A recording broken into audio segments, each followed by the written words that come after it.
ውዳሴ ማርያምን የጻፈው ሰው ክርስቶስን እንዲያመልክ ሆኖ አላደገም። እርሱ የተወለደው በምድር ላይ ነው። ሰዎች ከዋክብትን ከሚያመልኩባት የጣዖት ካህን ልጅ ቤተ ክርስቲያንን ከሚጠላ ግን ደግሞ እርሱ ከእምነት ታላላቅ ድምፆች አንዱ ሊሆን በቃ። ይህ እንዴት ሊሆን ቻለ? ይህ የሶርያዊው የቅዱስ ኤፍሬም ታሪክ ነው። በዚያ ጨለማ ውስጥ እውነት በጠፋበት የክርስቶስ ስም በተንቋሸሸበት ስፍራ ውስጡ የሆነ ነገር መነቃቃት ጀመረ። ከሰዎች አይደለም ከእግዚአብሔር እንጂ። የውስጥ ጥሪ ከለመደውና ካወቀው ሁሉ የሚገፋው፣ ከከዋክብት አምልኮ የራቀ፣ ከአባቱ ድምፅ የራቀ፣ ወደ እውነት የተጠጋ ወደ አንድ ቅዱስ ሰው ተመራ። የንጽቢኑ ያዕቆብ ጳጳስ፣ የእምነት መምህር፣ በእግዚአብሔር መንፈስ የተሞላ ሰው። እናም በዚያ ሕይወቱ ለዘላለም ተቀየረ። የቤተ ክርስቲያንን ትምህርት ተማረ፣ እንደ ቃላት ብቻ ሳይሆን እንደ ሕይወት። በጊዜውን ተጠመቀ። የጣዖት ካህን ልጅ አሁን በክርስቶስ እንደገና ተወለደ። ከዚያ ቅጽበት ጀምሮ ወደ ኋላ አልተመለሰም። ከመምህሩ ጋር ኖረ።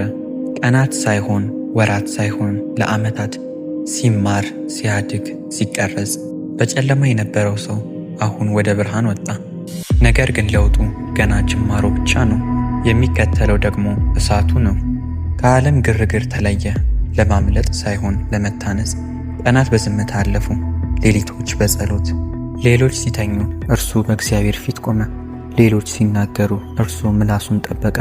ሌሎች ሲመገቡ እርሱ ጾመ፣ ሥጋውንም አስገዛ።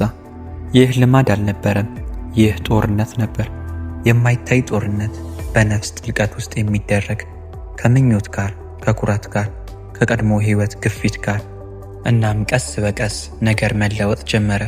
በውጭ አይደለም በውስጥ እንጂ። መጻሕፍት ተከፈቱለት፣ እንደ ፊደላት ሳይሆን እንደ ሕያው እሳት። ማስተዋል ተሰጠው፣ ተገለጠለት። የመንፈስ ቅዱስም ጸጋ በእርሱ ላይ አደረ። ቃላት በአፉ ተቀመጡ፣ ስህተትን የሚበጥሱ ቃላት፣ እውነትን የሚቃወሙትን የሚያስደነግጡ ቃላት። እምነትም በካዱት ፊት መቆም ጀመረ። አልተንቀጠቀጠም፣ ጠንካራ ስለነበረ አይደለም፣ ብቻውን ስላልነበረ ነው እንጂ። የቤተ ክርስቲያን ዓለም በውከት ውስጥ ነበረች። ክፍፍል ወደ ክርስቶስ አካል ገብቶ ነበር።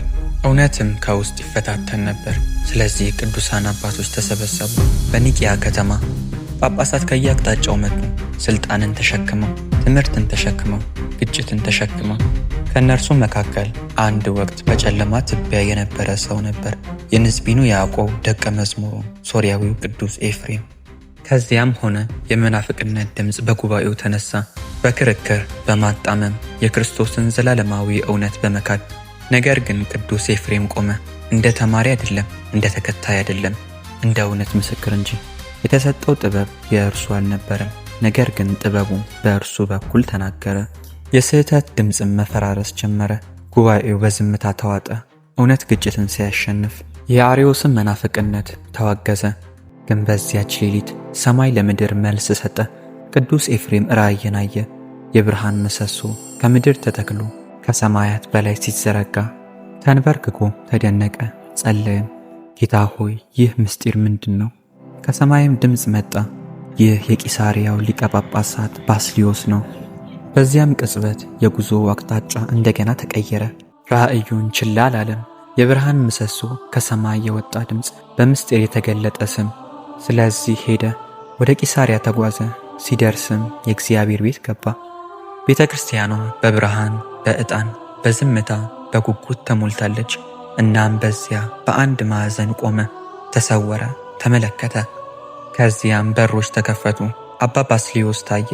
አየር ሁኔታውም ተቀየረ፣ በክህነት ክብር ተጎናጽፏልና። ወደ ወንጌል ንባብ ሲንቀሳቀስ ያልታየ ነገር መፈጠር ጀመረ። ነጭ ርግብ ወረደች፣ በራሱ ላይ ማረፈች። ከዚያም አየሩ እንደገና ተለወጠ። በእርሱ ላይ የሚያርፉ ተዋሲያን እሳት እንደነካቸው ነገር ተቃጠሉ። ከዚያም ሦስተኛው ምልክት መጣ። ከአፉ እሳት ወጣ። ጥፋት አይደለም፣ ራእይ እንጂ። ያም እሳት የሚያዳምጡት ላይ አረፈ። አልበላቸውም፣ አነቃቸው እንጂ። ቅዱስ ኤፍሬም ተመለከተ፣ ሳይንቀሳቀስ። ከዚያም አባ ባስልዮስ አየው። እንደ እንግዳ አይደለም፣ እንደ ቀድሞ እንደሚያውቀው ነገር በስሙ ጠራው። ሰላምታ ተሰጣጡ። ነገር ግን እርስ በርሳቸው መግባባት አልቻሉም። ቋንቋ እንደ ግድግዳ በመካከላቸው ቆመ። ቅዱስ ኤፍሬም ተንበርክኮ ለአባ ባስልዮስ አንድ ነገር እስኪለምን ድረስ የአንዱ ቋንቋ ለአንዱ ይገለጥ ዘንድ። አባ ባስልዮስ ጸለየ፣ ሰማይም መልስ ሰጠ። ግድግዳው ተሰበረ፣ በተአምርም ተግባቡ። በዚያም ቅጽበት አባ ባስልዮስ አወቀ፣ ይህ ሰው ተራ አይደለም። እጁን ጫነበት፣ ዲያቆንም አደረገው፣ በኋላም ቀሲስ። ከዚያ ቅጽበት ጀምሮ ሕይወቱ የተሰወረ አልነበረም። በዝምታ የፈጠረው ጸጋ አሁን በኃይል መገለጥ ጀመረ። ለክብር አልተነሳም፣ ነገር ግን ሥልጣን ራሱ አገኘው። በሄደበት ሁሉ የማይታየው ዓለም ምላሽ ሰጠ። አንድ በወገን የከበረች ሴት ነበረች፣ ሀብታም፣ የተከበረች፣ ነገር ግን ሸክም የሆነን ምስጢር ይዛለች። ክስ መናዘዝን ፈራች። ስለዚህ ሁሉን ጻፈች፣ የተሰወረውን ኃጢአት፣ የተቀበረውን አሳፋሪ ተግባር በክርታስ ላይ አኖረችው። ከዚያም ወደ አባ ባስልዮስ ሄደች፣ የንስሐ ጸሎትን ጠየቀች፣ ኃጢአቷ እንዲደመሰስ። አባ ባስልዮስም ጸለየ። ክርታሱም ስትከፍት ባዶ ነበር፣ ሁሉም ተደምስሷል። ነገር ግን አንዷ ብቻ ቀረች፣ ከባድ ኃጢአት፣ ያልተነገረ በደል፣ ያልተሰረየ ኑዛዜ። ፍርሃትም ወደ ልቧ ተመለሰ። ስለዚህ እንደገና ጮኸች ለምሕረት። አባ ባስልዮስም መልሶ እንዲህ አላት፣ ወደ ቅዱስ ኤፍሬም ሂጂ፣ የቀረውን እርሱ ያጠናቅቃል።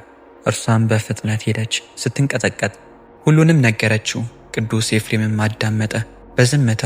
ከዚያም በእርግጠኝነት ተናገረ፣ ወደ አባ ባስልዮስ ተመለሺ፣ በሕይወት አታገኙ፣ ነገር ግን ሳትጠራጠሪ ክርታሱን በላዩ ላይ ጣዩ፣ ይሰረይልሽማል። ሴትየዋ ተመለሰች፣ እንዳለውም ሞቶ አገኘችው። አባ ባስልዮስም ከዚህ ዓለም ተለይቷል። አስክሬኑንም በክብር ይወስዱ ነበር። እሷም ወደፊት ወጣች፣ ክርታሱም በአስክሬኑ ላይ ጣለችው። በዚያም ቅጽበት የመጨረሻው ሸክም ጠፋ ሙሉ በሙሉ። ለካህናቱ የተሰጠው ሥልጣን በሞት አላበቃምና። ከዚህ ቅጽበት ጀምሮ የቅዱስ ኤፍሬም ስም ይገን ነበር። ጊዜ አለፈ፣ ነገር ግን በእርሱ የነበረው እሳት አልጠፋም። ይበልጥ እየጠበቀ ሄደ። ቤተ ክርስቲያን አሁንም ጥቃት ላይ ነበረች። የሐሰት ድምፆች አሁንም ተነሱ፣ ስህተትም ተስፋፋ። እርሱም ተቃወማቸው፣ በኃይል ሳይሆን በእውነት። በዘመኑ አንድ መናፍቅ ተነሳ፣ ደፋር፣ አሳማኝ፣ አደገኛ። ሰዎችም ተናወጡ። ነገር ግን ቅዱስ ኤፍሬም ወደ ኋላ አላለም። ክርክሩም ገባ፣ ማታለሉን በታተነው፣ በእውነተኛ ብርሃን አሸነፈው። የቅዱስ ኤፍሬም ትልቁ ጥንካሬው ክርክር አልነበረም፣ ድርሳናቱ እንጂ። 14,000 ድርሳናት፣ ትምህርቶች፣ ተግሳጾች፣ ጸሎቶች እና መዝሙሮች፣ ትውልዶችን የሚቀርጹ ቃላት። ከእነርሱ መካከል ከሌሎቹ ለየት ያለ ድርሰት አለው፣ ውዳሴ ማርያም፣ ለእግዚአብሔር እናት የምስጋና መዝሙር። በዕድሜዋ ልክ አድርጎ የደረሰው። ከሥራው ሁሉ፣ ከጥበቡ ሁሉ፣ ከጸጋው ሁሉ ጋር ትሑት ሰው ነበር። በመጨረሻዎቹ ቀናት እንዲህ ብሎ ይጸልይ ነበር፣ ጌታ ሆይ የጸጋህን ማዕበል ከኔ ግታልኝ። እናም ከጨለማ ዓለም የመጣው ሰው መናገሩን የማያቆም ብርሃን ሆነ። ለእግዚአብሔር ምስጋና ይሁን ለዘላለሙ።